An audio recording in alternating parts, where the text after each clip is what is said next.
Hey YouTube, how's it going? Kevin Cleary here with a knife video. Today I have a very popular knife. This is the CRKT Jettison. This is a knife from Robert Carter, who has kind of been, gotten a lot of press this year and probably will get more next year. He's indicated that he's got a few more collaborations that we'll see coming out next year. And this knife in particular has been very popular on a lot of retailers' websites. It would be in stock and then out of stock, as they got a shipment and then they all sold out and they got another shipment and then they all sold out. So it's been pretty highly sought after, which is good. It's nice to see a company, really any company. I like to see a good design do well. And I think this is, a pretty cool knife. I'm not at all complaining about having a hard time getting this. But there was a time, now it's a little easier to get your hands on now, but there was a time where this was pretty tough to get a hold of. There is a smaller version of this knife. I wanted to mention that in the introduction. I'll bring this in when we do the close-up view, which we'll switch to in a couple of minutes. Before we do that, let me say I've been overall pretty impressed with some of the stainless steel frame locks from CRKT this year. There's the Buku, the Amicus, there's this one. I may be forgetting one. I have an Amicus here. Oh, there it is. So there's an Amicus, very, very good. Again, it's heavy for its size, but that's the nature of stainless steel frame locks. And this one is heavy for its size too, even though you can see that there's not a lot of handle material here. Right? If I put these side by side, it's not rocket science to figure out that this one's going to be much heavier. But this one's still pretty bulky or pretty hefty for its size at 4.5 ounces. Before I give you the rest of the specs, let me also say that Robert Carter, his background is definitely knife making, okay? So Joe Perdue and Mel Perdue are sort of his forebearers, if you will. And so we would, it's not surprising to see Robert Carter coming into the world of knife making. And I think with that background, I would suspect that he's motivated to do things a little differently. And we've seen that. I think he's going to want to separate himself from his father and grandfather. And I think he's done so with this knife, with the Carter Prime. These are kind of cool, different designs, and definitely can appreciate that about his work. And I'll be excited to see what he comes up with. He's gone on record as saying, hey, there's going to be more coming up for 2017 in terms of collaborations. So I'm kind of anticipating that to see what he comes up with next. All right, so the actual specs on this, overall 7 3/4. You guys know that's a little small for me, and I think this knife would work if it were just a teeny bit bigger and would work a little bit better, and I'll speak to that when we get to lockup and deployment and ergonomics. The blade length on this is 3 1/4. The handle length is 4 1/2. So it does make it a fairly small knife. Carries pretty comfortably in pocket, no question there. All right, and that size does mean that even though this is a stainless steel frame lock, which we all know stainless steel frame locks tend to be notoriously heavy for their size, right? And that's just the nature of the material. This one comes in at only 4.5 ounces, which is certainly comfortable to carry. Now, where you really notice that is if you compare this to other knives from other companies, it's like, my goodness, at 4.5 ounces, you can get much, much more in terms of size, in terms of handle, the girth of that handle that gives you a little more comfort.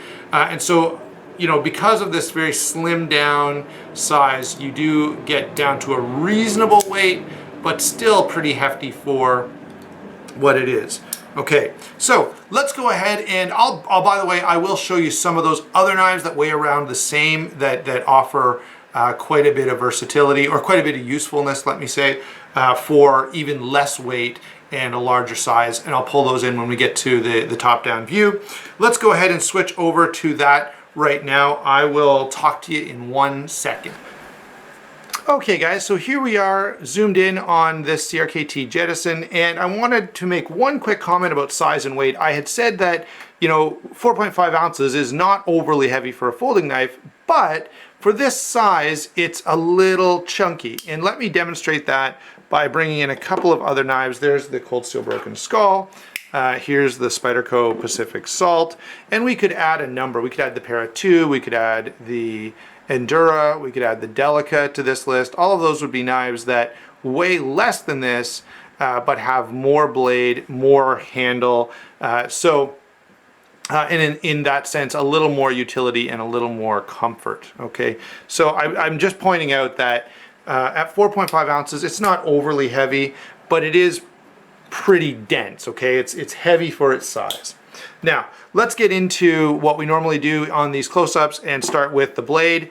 It is 8CR13 MOV blade with this very, very nice sort of fine satin finish on it. You've got this really cool top swedge, a hollow grind, and look at that nice thick blade stock. Let me grab another CRKT here really quickly, the Amicus, to show that it seems that this is something that CRKT is kind of doing this year. If I grab another CRKT, this is the Fossil, you can see that it's actually quite a bit thinner.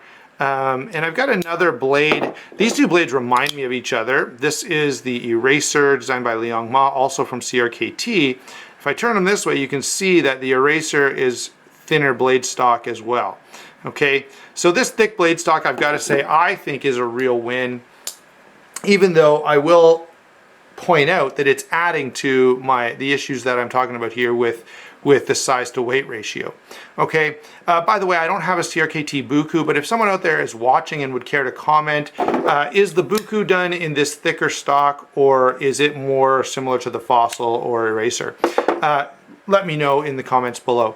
Now, let's kind of comment a little bit on this blade shape. Wharncliffe blades, you know, they're extremely useful because of the way the point is. You know, the point is right there at whatever you're working on.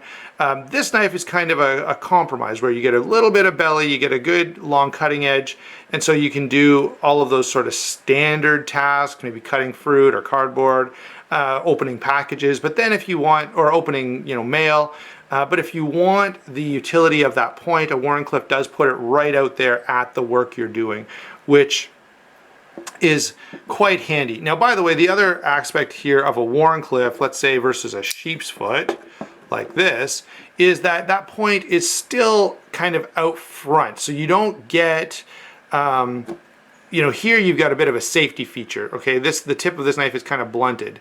This knife, not so much, okay? You're still getting sort of that ability to do some sort of stabbing cuts or penetrating cuts, where you lose that a bit with a true sheep's foot style blade. Okay, by the way, also a Robert Carter design, right? Ontario Carter Prime. Now, now we've talked about the blade, and what I'm saying, oh, by the way, ATR13 is going to hold an edge just fine. And so overall, my take on this blade, and I have quite a bit of use on it, is it's a useful design, right? A little short for my liking, and I do like the swedge on top and the little thumb cutout because it allows you, if you notice here, one of the things I've often commented on, look at my front finger, and here's the cutting edge. So there's a good 1/2 inch there, but by having this thumb ramp sort of here, it allows me to still get up and do some finer cutting tasks with a good level of control. Also, let me say that the hollow grind, again, I prefer hollow grinds because I've got some pretty thick blade stock here, and yet I can still have a nice fine edge geometry, which allows me to do some good slicing with this knife. Okay, so that's the blade. Let's move on to lockup and deployment. So it's a stainless steel frame lock with Teflon washers. Very smooth. Let me see if I can demonstrate. Yeah, so you can see it will fall closed under its own weight, but it doesn't just drop. The flipping action is okay. And the reason I can only say it's okay is because the detent is a little softer than what we'd like to see on this. I think especially this knife could benefit from a little stiffer detent. All right, and that's often true of CRKT. This one, the detent is a little soft. This one, the detent is a little soft. This one is a different ball game altogether. The deployment on this, I don't know, has issues, and I'm going to send this back to CRKT. Even this flipper from CRKT, the detent, again, is not as good as it could be. It does flip, but it's mostly because it's pretty smooth, which I appreciate. Would just like to see that detent a little stiffer in general. One more example. This one, again, flips well, but again, it flips well because it's so smooth, not because it has a stiffer detent. So, detent could be a little better on this as well, but that just seems to be par for the course when you're getting a knife from CRKT. I will say that the lockup is very solid, both up and down is extremely solid, side to side is very solid, even with Teflon washers. And you guys have heard me before complain about Teflon washers. Not complain, but comment that sometimes if you really push, you can kind of compress them. That doesn't seem to be a problem with this particular knife.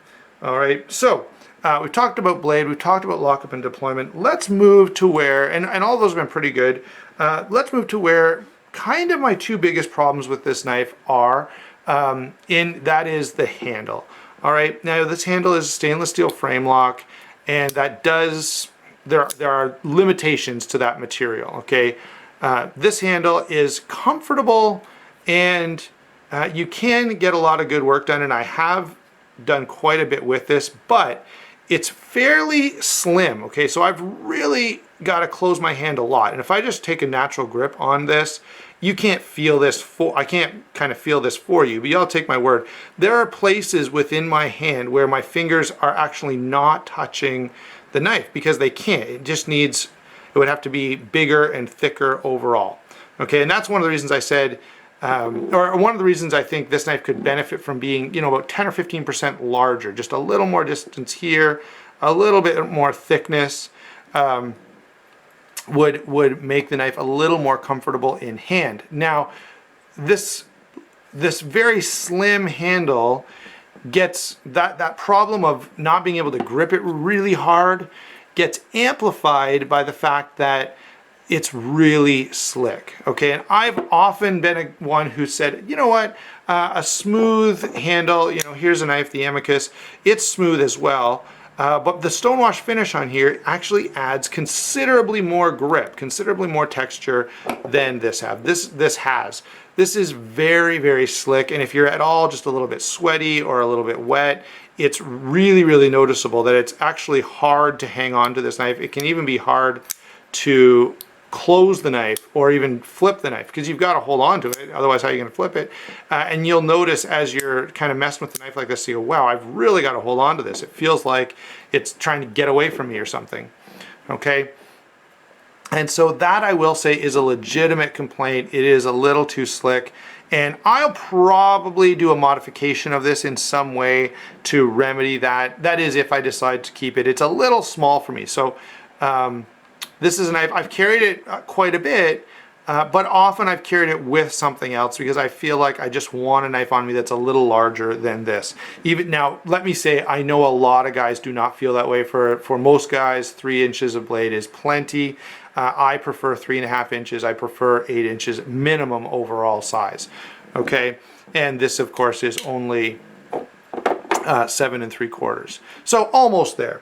Now, that's my biggest complaint about the handle is the slickness. The other thing on this handle is that this flipper tab creates a bit of a hot spot. And the same problem exists on the Ontario Carter Prime. The way this flipping mechanism is designed, the hook is just a little too aggressive. And because of that, you get a bit of a hot spot there on your front finger, forcing you to you can kind of back off. But if you use this as it's intended, that does become uncomfortable. And guess what? Same here. If you use this as intended, this becomes uncomfortable with a little bit of use, okay? So one last thing, and that is the pocket clip. Pocket clip is a total win as far as I'm concerned. It goes in and out of pocket easily. It retains well. Of course, if you're a lefty, oh, by the way, the screws in there, this is definitely worth pointing out. The screws don't catch on your pants. They've left enough space in there for your sort of that hemmed edge on your pocket to get through without any problems. So there you go, guys. That's the handle. And as I said, two complaints, a little bit of a hot spot here, and it's just a little too slick. You could remedy that, and it would be nice to see CRKT remedy that from factory. Overall, guys, I don't know. I've got to say, I really, really like this design. I love that it's doing something a little different. I love the blade, especially love that blade shape with sort of that slightly modified Wharncliffe. I love the blade stock being thick and have a good spot for my thumb. I even like that for a stainless steel frame lock, this knife is only moderately heavy, like 4.5 ounces for a 3¼ inch blade. That's a little hefty, but it's certainly something you can live with, okay? A lot of people would look at a knife like the Amicus at 6 ounces and just go, yeah, forget it, it's too heavy. This knife, at least the weight is not off-putting, even though it's a little heavy for its size. So I feel like this is a good knife overall, definitely useful, definitely serviceable. More, I would suggest, as a gentleman's folder than an EDC or a hard use or combat tactical folder. But if you're looking for primarily a gentleman's folder, I would not hesitate. If you want something that can do a little more hard work, I would probably lean toward maybe the Amicus or even the Buku, which is even bigger yet. Or some other designs that are out there. And if you're watching from CRKT and you'd like to move that more into an EDC segment, I think you just need a little bit more grip on here, and that's really all it would take. You know, if someone were to get this out and have to do a lot of hard work, very quickly they're going to be fumbling with their knife, just because once you start sweating or get a little bit of water or dirt or anything on there, that slickness is going to get even worse. Okay, so there you go, guys. Thanks for watching. Hope you enjoyed the video, and we will talk to you soon.